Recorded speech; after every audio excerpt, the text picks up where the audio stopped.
ልችላችሁ ነው በለው አቋም አንደኛ፣ ውበት አንደኛ፣ ንግግር አንደኛ፣ ምን ልበላችሁ ሁሉም ነገር አንደኛ ማለት ነው። ታውቃላችሁ ከየትኛውም ስኬታማ ወንድ ጀርባ አንድ ጠንካራ ሴት አለች። ይቺ ንግስት እሱ ሲያዝን ታዝናለች፣ ሲደሰት ትደሰታለች። በሐዘኑ በችግሩ በፍጹም አስቅበት። በሱ በምትወደው ለመጣባት ዓለምን ማቃጠል ቢኖርባት እንኳን ይቺ ጀግና ሴት ያለምንም ጥርጥር ታደርገዋለች። እሷ ከውጭዋ ብቻ አይደለም ውብ ውስጧም ጭምር እንጂ ትወደዋለች ያለምንም ቅድመ ሁኔታ። ደግሞ እኮ የሚገርመው ነገር በጣም ጠንካራ ነች። ሐዘኗን በውብ ፈገግታዎቿ መደበቅ ትችላለች። ከራሷ ስኬት በላይ እሱ ስኬት ያስደስታታል። እውነት ግን እቺ ጀግና ሴት አለች?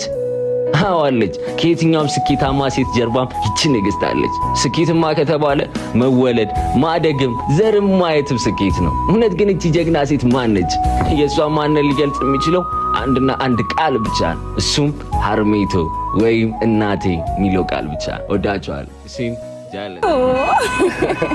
ሰላም እንዴት ናችሁ? ውድና የተከበራችሁ ቤተሰቦቼ እኔ በጣም ደህና ነኝ፣ እግዚአብሔር ይመስገን። እንግዲህ ዛሬ የሆነ ጉዳይ ገጥሞኝ መተናል አይደለ? ማለት